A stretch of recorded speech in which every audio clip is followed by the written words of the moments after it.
मां महाकाली माता मंदिर धर्म न्यास ट्रस्ट आकाशवाणी चौक रायपुर के द्वारा श्रावण मास के उपलक्ष्य में श्री शिव पुराण कथा का आयोजन 1 अगस्त से 7 अगस्त तक नियमित दोपहर 2 बजे से शाम 6 बजे तक मां महाकाली मंदिर प्रांगण में किया जा रहा है। श्री शिव पुराण कथा को श्री त्रिभुवन पुरी जी महाराज कोलकाता वाले के द्वारा सप्ताह भर नियमित शिव पुराण कथा किया जा रहा है। साथ ही नारद भक्ति सूत्र के आधार पर भक्ति की महिमा का स्वामी ब्रह्मा विद्यानंद सरस्वती जी महाराज श्री शिवानंद आश्रम ऋषिकेश के द्वारा किया जा रहा है। इस शिव पुराण कथा के आयोजन को रायपुर वासियों द्वारा बहुत सराहा जा रहा है। शिव पुराण का आयोजन मां महाकाली मंदिर प्रांगण में ही नियमित रूप से किया जा रहा है, जहां सैकड़ों की संख्या में कथा का शिव भक्त लाभ ले रहे हैं। इस अवसर पर मंदिर ट्रस्ट के सचिव धनेंद्र कुमार दुबे ने कहा कि यह आयोजन पहली बार मंदिर में किया जा रहा है। यह आयोजन का मकसद सनातनियों को जोड़ने, धर्म के प्रति रुझान बढ़ाना है। श्रावण मास के पवित्र महीने में मंदिर ट्रस्ट ने आयोजन करने का निर्णय लिया था। इसके उपलक्ष्य में यह आयोजन किया जा रहा है। श्रावण के पवित्र महीने में शिव महापुराण का आयोजन किया गया है और इस महापुराण को संपन्न करने के लिए हमने नागा संप्रदाय के सन्यासी को बुलाया है, जो किसी प्रकार की कोई फीस नहीं लेते हैं और अपने भक्तों को निःशुल्क रूप से भगवान शिव की महिमा का कथा प्रसंग सब अवगत कराते हैं। स्वामी जी कलकत्ता से पधारे हुए हैं और स्वामी जी त्रिभुवन पुरी जी महाराज के नाम से विख्यात हैं और ये हिंदुस्तान में घूम घूम करके भागवत कथा शिव महापुराण करते हैं। इनकी कोई शुल्क नहीं है, कोई दक्षिणा नहीं है।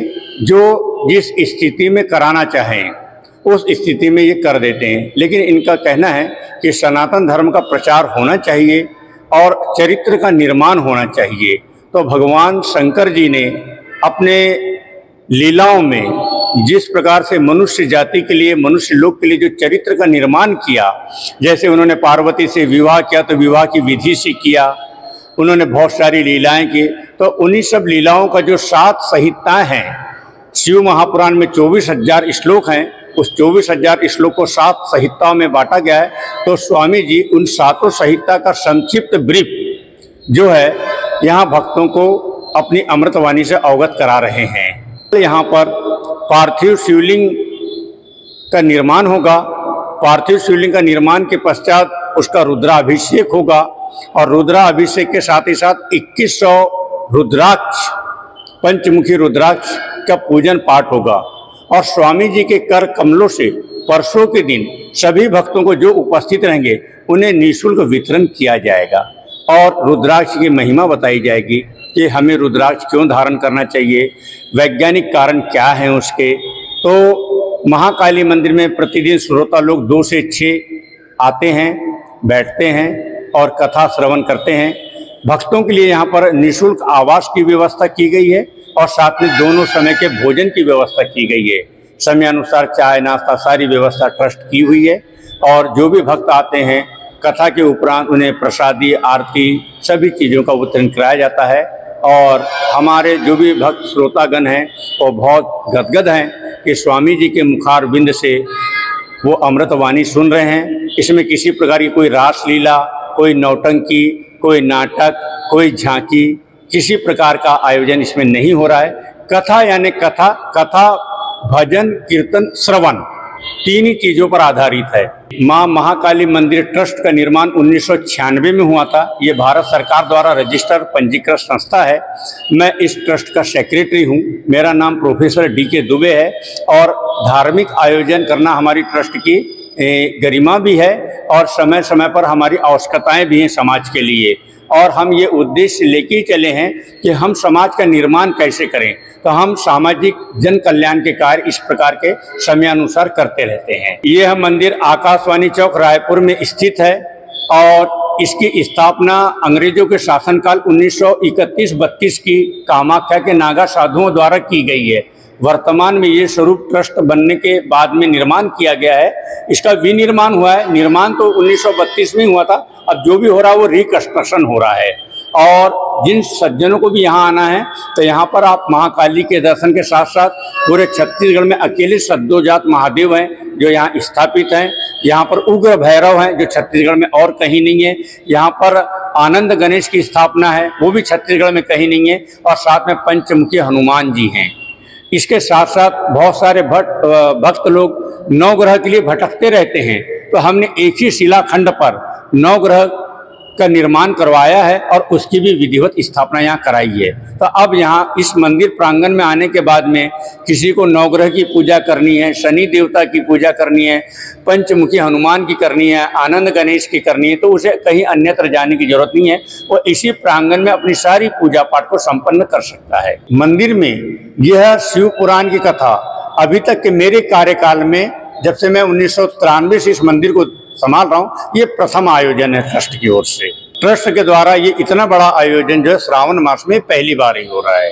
उद्देश्य ये है कि जो आजकल वर्तमान में जो पाखंड चला हुआ है, एक लोटा जल सब समस्या का हल, तो इस प्रकार से जो गलत विचारधाराएं लोगों के मन में गई कि बेलपत्र पर आप राम लिख दो, चढ़ा दो तो आप परीक्षा में पास हो जाओगे, बिना कर्म के, बिना मेहनत के आप ऐसा कर दोगे तो आपके घर में लक्ष्मी की वृद्धि हो जाएगी।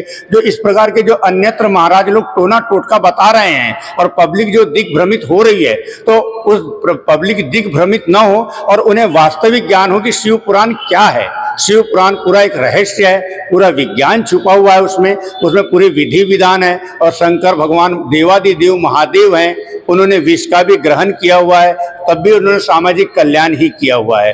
तो हम चाहते हैं कि श्रोता लोग बैठ करके कथा श्रवण करें और जाने कि वास्तव में शिव पुराण में क्या बताया गया है, उनका जीवन धन्य कैसे होगा, उन्हें पूजा पाठ करनी तो कैसे करनी है, उन्हें साकार और निराकार ईश्वर की आराधना कैसे करनी है।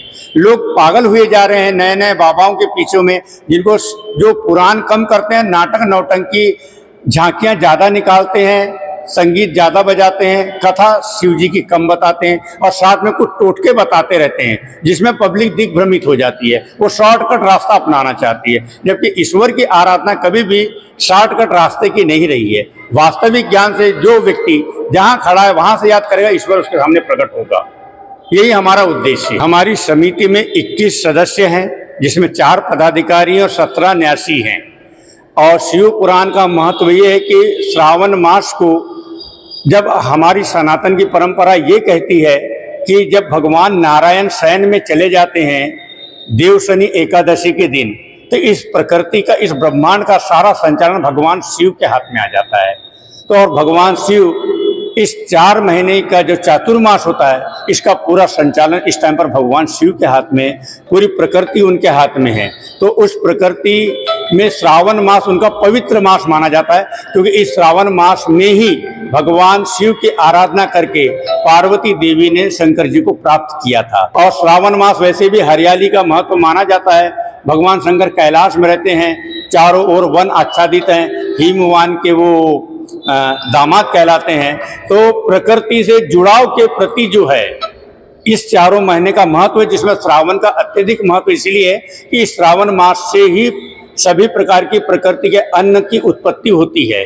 चावल की खेती, दाल की खेती, इस प्रकार के जो भी सप्त धान्य हैं वो इसी टाइम लगाए जाते हैं। कथावाचक श्री त्रिभुवन पुरी जी महाराज ने कहा कि एक और जहां धर्म के नाम पर पाखंड जो कि उचित नहीं है, भक्तों को स्वयं निर्णय लेना चाहिए कि क्या सही है और क्या गलत। उन्होंने शिव भक्तों को सलाह दी कि पाखंड एवं आडंबर करने वालों से बचना चाहिए। उन्होंने शिव पुराण कथा को बड़े ही रोचक तरीके से शिव भक्तों को सुनाया तथा उन्होंने धर्म के नाम पर होने वाले व्यवसाय से बचने की सलाह दी। मेरा नाम स्वामी त्रिभुवन पुरी है और मैं श्री पंचदशाम जुना अखड़ा के संत हैं। और श्रावण मास में समुद्र मंथन हुआ था और समुद्र मंथन से जहर निकला था। वो जहर का पान भगवान शंकर ने किया था। इसी कारण से श्रावण मास में भगवान शंकर को जलधारा चढ़ाने से हर भक्तों का मनोकामना पूरी होती है। इसी कारणों से श्रावण मास का विशेष महत्व है। अधिक से अधिक जलधारा भगवान शंकर के ऊपर चढ़ाना चाहिए। अब इनका दोनों लोक बिगड़ रहा है। यहाँ भी समाज में प्रतिष्ठा नहीं रहती है। एक बार मैं संस्था से कहूँगा कि भाई 10 लाख रुपया लूँगा, संस्था वाले बुलाए हैं तो करेंगे क्या, और उस 10 लाख दे देंगे। यहाँ भी मेरी चर्चा होगी कैसे लोभी महात्मा है, और परलोक में भी तो इनका कोई कल्याण होने वाला नहीं है। और इस वक्त ऐसा दौर चल रहा है, कोई किसी का सुनने को तैयार नहीं है। जिसकी अनुयायी ज्यादा हैं, जिसके अनुयायी थोड़े राजनीतिज्ञ हैं, और आजकल ये सब एजेंट के जरिए से कार्य होता है। ये जितनी बड़ी बड़ी कथाएं होती है, कथा कुछ नहीं, आप किसी का भी सुन लीजिए, एक श्लोक आपको नहीं मिलेगा, एक व्याख्या नहीं मिलेगी, लेकिन वहां 25 लाख 30 लाख की चर्चा होती है। इसलिए इनका यह लोक परलोक दोनों बिगड़ जाता है, और प्रत्यक्ष देखा जाएगा और देखा भी गया है। इसे वृंदावन में रहते हुए मैं अध्ययन काल में ऐसे बहुत से संतों के बारे में सुना था कि मृत्यु के बाद में उनकी दशा क्या हुई है। इसलिए इनकी दशा अच्छी नहीं है। एक बार धन तो आता है, लेकिन जीवन को बर्बाद करके वो चला जाता है। इसलिए पुराने हमारे जो संत थे उसमें विरक्त रहते थे, और जो प्राप्ति होता था वो समाज सेवा में लगाते थे।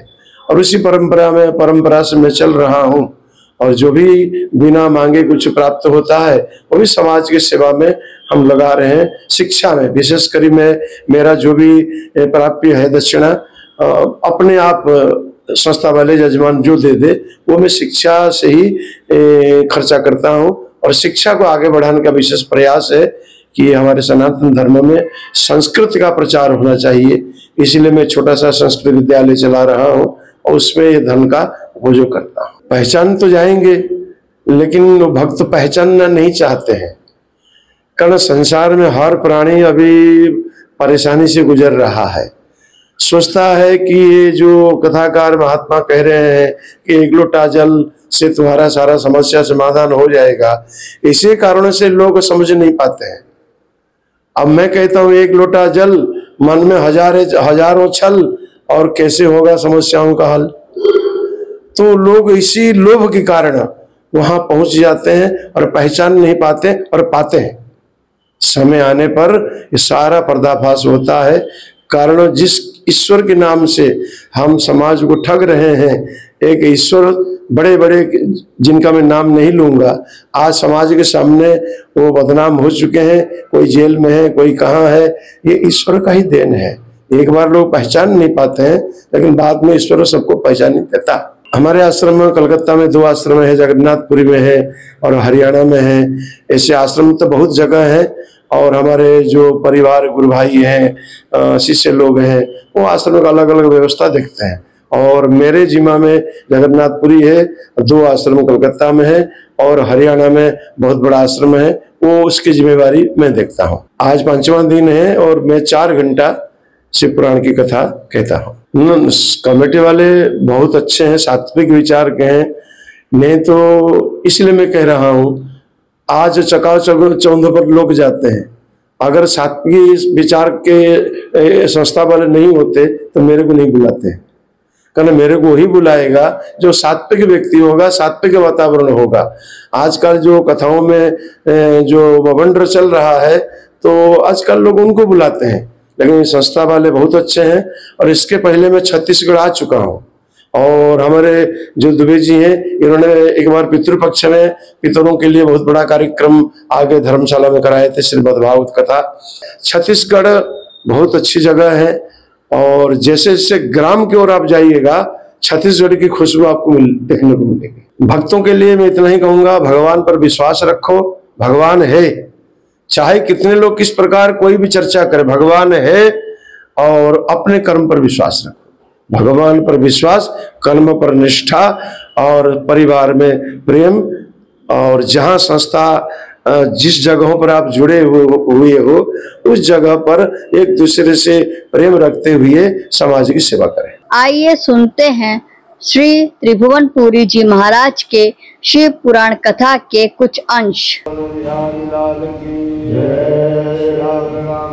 भगवान की जय, महाराज की जय, शिव महापुराण की जय, शिव जी महाराज की जय, श्री महाकाली मैया की जय, श्री गुरुदेव भगवान की जय। नमः पार्वती पतये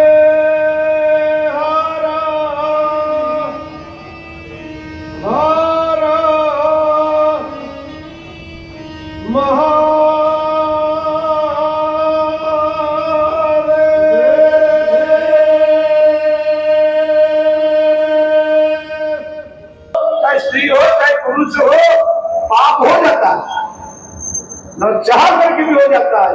अगर हो गया तो शरीर को तपस्या। एक विद्यानंद नामक महात्मा थे, बड़े गरीब थे, तो किसी अच्छे संत के पास गए, बोले मैं गरीब हूं, बोले गायत्री की उपासना करो। और एक बात मैं हमेशा कहता हूँ, ब्राह्मण के लिए गायत्री ही सर्वश्रेष्ठ है। कोई देवी देवताओं का नाम लो चाहे मत लो, कोई चिंता नहीं। अगर ब्राह्मण गायत्री का जप करता है वो महान ब्राह्मण कहलाएगा। ध्यान रखना, गायत्री का जप तुम करो, गायत्री का पुरस्कार मेरे घर में घुसता है मंत्र होता है ना, ये पुरस्कार का 24 लाख होता है गायत्री मंत्र। तो विद्यारण्य लग गए गायत्री के पुरस्कार करते करते 16 पुरस्कार करने के बाद में गायत्री का दर्शन नहीं हुआ, तो सब कुछ छोड़ करके वो संन्यास ले लिया। जब गायत्री का दर्शन ही नहीं हो रहा है 16 पुरस्कार करने के बाद, अब मैं संन्यास सब कुछ त्याग। संन्यास का अर्थ क्या है? सब कुछ त्याग देना। और जैसे विद्यारण्य ने सब कुछ त्याग करके संन्यास लिया, वैसे ही गायत्री का प्रकट हो गया। तो विद्यारण्य ने कहा मुझे कुछ नहीं चाहिए आपसे, मैंने तो संन्यास ले लिया, सन्यासी को कुछ नहीं चाहिए, अब आप जाओ। लेकिन एक बात मुझे बता करके जाओ कि मैं 16 पुरस्कार करने के बावजूद भी आप मेरे को दर्शन क्यों नहीं दिया? मेरे पीछे मुड़ के देख। विद्यारण्य पीछे मुड़ करके देखा, 16 बड़े बड़े पहाड़ जल रहे थे। तो गायत्री जी मां ने कहा ये जो पहाड़ जल रहे ना, तेरे पापों का पहाड़ जल रहे हैं। तेरे गायत्री उपासना से, तू मेरे उपासना करने से ये पापों का पहाड़ जल गया और मैं तेरे सामने आ गया। भगवान शंकर जो कैलाश में रहते थे, वहां में कोई मकान है ना कोई फ्लैट है, ना कोई बंगला है, ना कोई बाड़ी है। ये जो तखत फटक जो कूलर पंखा भगवान शंकर लेकर आए थे, उसको रखे कहां? सोचो। लेकिन इसमें लिखा है कि दहेज बहुत दिया। ये भाई साहब कह रहे थे कि शंकर जी ने हाथ दुकानदार बुला के सब बेच दिया, मेरे पास रखने की जगह नहीं, कल इसने किया है, इसको पता। ससुराल की जो सामान इसका है था, इसने दूसरे दिन बेचवा दिया। हाँ पूछो, ये मेरे को कहा कि शंकर जी ने बेच दिया होगा। नहीं, दहेज का जो भी सामान मिला था, भगवान शंकर ने जो जो मांगा, जो जो इच्छा करी, वो उन्हीं जाचकों को बांट दिया। इसलिए सज्जनों, बहू अगर दहेज का सामान लेकर के आए ना, घर में रखना नहीं है, एक तो लेना नहीं। अगर बहू जबरदस्त लेकर आए ना, उसको अगल बगल में चारों ओर बांट देना। नहीं तो दहेज का सामान न हो देना, बहू फिर घर में शासन करेगी। हम सर्वसागरी महाराज कहा करते थे, बहू लाओ, बहू रागी मत लेकर के आओ। बहू आएगी संस्कार लेकर आएगी, बहू रानी आएगी कार में आएगी, कार में आएगी अपनी सरकार चलाएगी। दहेज का सामान जो है घर में रखना नहीं, एक तो लेना नहीं, अगर ले आए रखना नहीं। तो ध्यान रखना, बहुत से दहेज दिया गया और सभी भगवान शंकर ने दक्षिणा वितरण किया, हिमवान ने भी दक्षिणा ब्राह्मणों सभी को वितरण किया और सभी देवता भगवान शंकर को पास में पा करके और रति सभी ने कहा कि हे प्रभु, अब आपका विवाह हो गया, आप तो कामदेव को आप जीवित करा दिए। भगवान शंकर देवताओं के अनुविनय को सुन करके और उन्होंने कामदेव को जीवित कर दिया। कामदेव को पा करके रति बड़ी प्रसन्न हुई और रात को सुंदर वासभवन में भगवान शंकर को ठहराया गया। और चतुर्थी कर्म में आपको क्या बताऊं, आज सब खत्म हो गया। चौथे दिन में चतुर्थी कर्म होता था विवाह पद्धति में, अब चतुर्थी कर्म नहीं होता है। इसलिए आज घर में कहा बहू घर में 15 दिन टिक जाए, हाँ यही बहुत है। जब तक विवाह पद्धति के अनुसार विधि विधान से विवाह संस्कार नहीं होगा तब तक फिर कोई संस्कारित नहीं होगा। विवाह के 4 दिनों तक, 4 दिनों में चतुर्थ कर्म होता था जो विवाह पद्धति में है। और वो चतुर्थ के दिन कन्या आपके घर में अगर आई है उस दिन आपके गोत्र में मिलाया जाता था। कारण कन्या जहां जन्म ग्रहण की थी वहां उसका दूसरा गोत्र था और आपके घर में आने के बाद में उसका गोत्र परिवर्तन किया जाता है। पितरों का श्राद्ध होता है, हवन होता है, फिर रात्रि को कन्या आपस में मिलते चतुर्थी के रात्रि को। और आजकल तो शादी के पहले लड़की के माँ है ना, माँ पहले कह देती है कि शादी के बाद में मेरी लड़की को लेकर कहाँ घूमने जाओगे। हाँ अभी वो घूमने गए तो ना, क्या नाम भाई उसका, ये एमपी का है, एमपी का। हाँ घूमने गए थे, हाँ सरोवर क्या है, हाँ हाँ हाँ हाँ जो भी है तुम लोग याद करो उसको। हाँ अपने प्रेमी को बुला करके पति को मार बोल करके आ गए। हाँ पहले से चतुर्थ कर्म भगवान शंकर का हराया गया और हिमवान जाकर के सारे बारातियों को बुलाए, आओ प्रसाद ग्रहण करो। सारे बाराती प्रसाद ग्रहण किए। ऐसे करते करते 5 दिन बीत गया। भगवान शंकर ने सप्तर्षियों से कहा कि जाओ हिमवान को समझाओ कि अब हम जा विदाई लेना चाहते हैं। तो हिमवान बारातियों को जाने नहीं दे रहे, तो आज रुक जाओ, आज अक्सर रुक जाओ, आज अक्सर रुक जाओ। लेकिन एक बात ध्यान रखना, किसी भी रिश्तेदार के वहां जाओ ना, ज्यादा दिन नहीं रुकना चाहिए ना। अगर इज्जत चाहिए आपको तो रिश्तेदार को यहाँ ज्यादा दिन नहीं करना चाहिए। रिश्तेदार को यहाँ 1 रात बहुत है, और ज्यादा दिन रुकोगे ना फिर आपकी इज्जत नहीं होगी, इज्जत नहीं होगी। रिश्तेदार के वहां बस समाचार पहुंचाया, जिस दिन गए उस दिन वापस आ जाए। अगर जरूरत पड़ा तो 1 रात रुक सकते हैं। और ऐसे ऐसे लोग हैं, कल मैंने कहा था ना, जाकर के पड़े रहते हैं। सप्तर्षि जाकर हिमवान को समझाए। एक कहानी सुनो, एक रिश्तेदार गए उसके घर में, जम गए तो अब उसके बाद में अब परिवार वाले भाई तो कह नहीं सकते कि आप चले जाओ। बेचारे कैलेंडर लाए, देखे दूसरा क्या करे वो जान नहीं रहा है। एक दिन पति पत्नी आपस में विचार किए कैसे इसको हटाया जाए। आपस में रात को विचार करके सुबह पति पत्नी तो लड़ाई शुरू कर दी, मारा मारी, पिटा पिटी, कुटा कुटी, ना चाय बनाए ना नाश्ता बनाए, आपस में खूब लड़ने लगे पति पत्नी। तो रिश्तेदार ने कहा कि ये तो लड़ रहे हैं, अब हमें यहाँ से अब चलना पड़ेगा। एड्रेस लेकर के निकल गया। जैसे निकला तो पति पत्नी बोले देखा, पत्नी ने कहा देखा मेरी बुद्धि काम आई, हम झूठ मूठ लड़ने लगे और रिश्तेदार चला गया। तो वापस आकर क्या कह रहा है, तुम लोग झूठ मूठ में लड़ने लगे, मैं झूठे मूठे चला गया। अब चाय नाश्ता बना, सफर से आकर के हिमवान को समझाए, बहुत दिन हो गया, अब हमारी विदाई होनी चाहिए। हिमवान विदाई के समाचार सुन करके दुखी हो गए। सारा हिमाचल प्रदेश, मैना, पार्वती की सखियां सभी दुखी हो गए।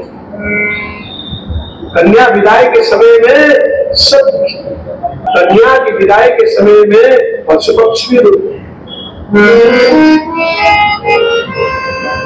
जनक राजा महाज्ञानी थे, फिर भी सीता जी के विदाई के समय में रोने लग गए। कन्या शकुंतला का पालन किया था।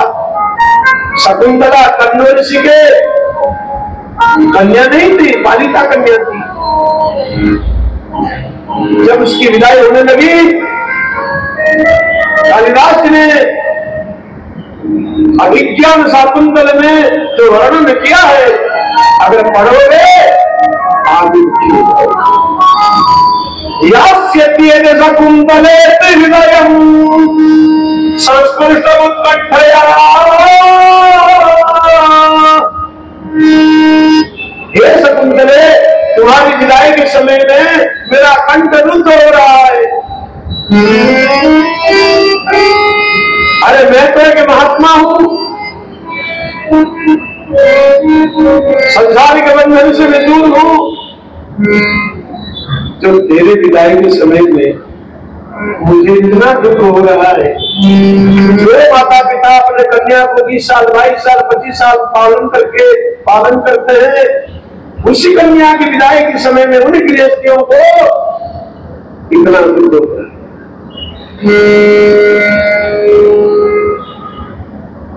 मैंने हाथ जोड़ के भगवान शंकर से कहा कि प्रभु,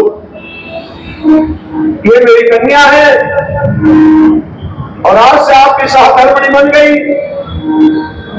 और आप इसके कोई भी गलती हो क्षमा कर देना, और अपने घर की दासी बना के रखना।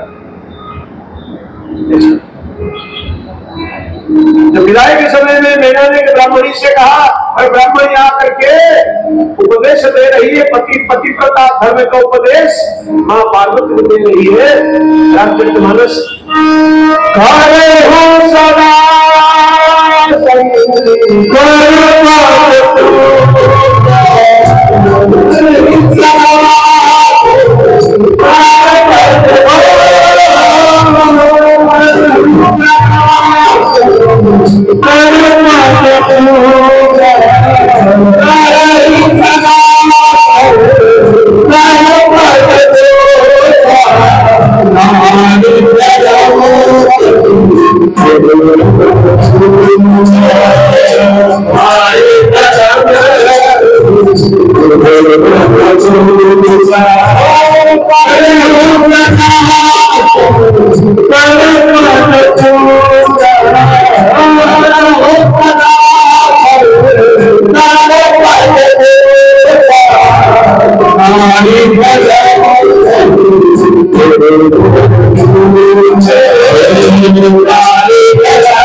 साथी संदेश लाइव के लिए रायपुर से सोमा बनर्जी की रिपोर्ट। अगर यह वीडियो आपको अच्छा लगे तो लाइक करें, सब्सक्राइब करें और बेल आइकन को दबाना ना भूलें।